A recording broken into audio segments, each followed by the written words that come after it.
সাংবাদিকরা নাকি সেরা প্রেমিক হন, কথাটা শুনলে একটু খটকা লাগতেই পারে, তাই না? তো আজকের এই আলোচনাটা ঠিক এই নিয়েই। একটা বেশ মজার আর্টিকেলের উপর ভিত্তি করে আমরা দেখব একজন সাংবাদিককে জীবনসঙ্গী হিসেবে পাওয়ার আসলেই কিছু অসাধারণ দিক থাকতে পারে। আচ্ছা, চলুন তাহলে শুরু করা যাক। তো সংবাদপত্রের কথা উঠলেই আমাদের মাথায় কোন কথাগুলো আসে? ওই যে তারা সারাক্ষণ ব্যস্ত, সময় দেওয়ার নাম নেই, আর পকেটের অবস্থাও খুব একটা ভালো না। এই অভিযোগগুলো তো প্রায়ই শোনা যায়, তাই না?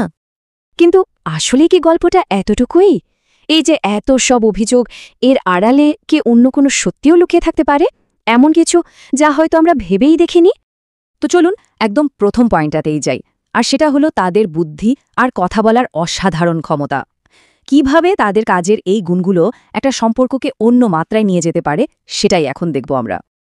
দেখুন, সাংবাদিকরা তো আসলে গল্পের কারিগর। তারা যেমন দারুণভাবে কথা বলতে পারেন, তেমনি তার চেয়েও ভালো শ্রোতা হন। মানে সঙ্গীর মনের না বলা কথাগুলো তারা অনেক সময় ধরে ফেলতে পারেন। কারণটা খুব সোজা, মানুষের মন বোঝা তো তাদের কাজেরই একটা অংশ। আর সবচেয়ে বড় ব্যাপার কি জানেন? তারা খোলাখুলি আর সৎ আলোচনায় বিশ্বাসী, যেটা যে কোনো সম্পর্কের জন্য একেবারে অক্সিজেনের মতো। একবার ভাবুন তো, এমন একজন পার্টনার যার সাথে বসলে সমাজ, রাজনীতি, দুনিয়ার কত কিছু নিয়ে কথা বলা যায়। তাদের জ্ঞানের জগৎটা এত বড় যে তাদের সাথে আড্ডা মানেই নতুন কিছু জানা, নতুন কিছু শেখা।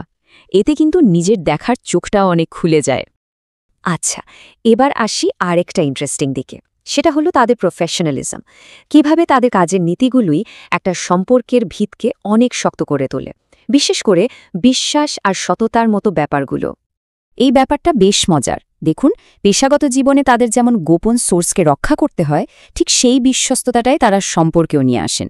আবার ধরুন, সত্যি খুঁজে বের করাটাই তো তাদের কাজ, তাই না? ফলে মিথ্যা বলার অভ্যাসটা তাদের মধ্যে কমই থাকে।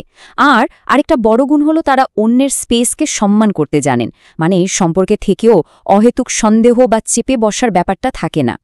কঠোর পরিশ্রমী, এটা তো আর নতুন করে বলার কিছু নেই। সাংবাদিকতা মানেই দিনরাত এক করে খাটা, আর এই ডেডিকেশনটা তারা কিন্তু তাদের সম্পর্কেও দেখান। আর ধৈর্য, ওটা তো তাদের থাকতেই হয়। প্রতিদিন কত রকম মানুষের সাথে, কত ভিন্ন মতের সাথে তাদের ডিল করতে হয়। এই কারণে দেখবেন সম্পর্কের সমস্যায় তারা হুট করে রেগে যান না, বরং শান্ত মাথায় সমাধান খোঁজেন। এরপর আসে মানসিক দৃঢ়তার কথা, মানে যাকে বলে রেসিলিয়েন্স। কাজের জায়গায় এত চাপ, এত চ্যালেঞ্জ সামলাতে সামলাতে তারা মানসিকভাবে ভীষণ শক্ত হয়ে ওঠেন। আর এই গুণটাই জীবনের কঠিন সময়ে তাদের একজন ভরসার সঙ্গী করে তোলে। তো বুদ্ধিমত্তা, সততা, এগুলো তো গেল, কিন্তু জীবনটা কি বোরিং হয়ে যায়? একদম না। একজন সাংবাদিকের সাথে জীবন মানে অ্যাডভেঞ্চার আর রিয়ালিটির একটা পারফেক্ট মিক্সচার। আর কিছু ছোটখাটো কিন্তু মজার সুবিধাও তো আছেই। যেমন ধরুন, শহরের এমন সব লুকানো জায়গার খোঁজ পাওয়া যা হয়তো অনেকেই জানে না, বা হঠাৎ করে কোনো কনসার্টের ফ্রি টিকিট পেয়ে যাওয়া। মানে তাদের সাথে থাকলে জীবনটা একঘেয়ে হওয়ার কোনো সুযোগই নেই। প্রতিদিন নতুন নতুন গল্প, নতুন অভিজ্ঞতা। তবে সবচেয়ে বড় যে পয়েন্টটা, সেটা হলো তাদের বাস্তব জ্ঞান। সাংবাদিকরা তো সমাজের একেবারে ভেতরটা দেখেন, তাই না?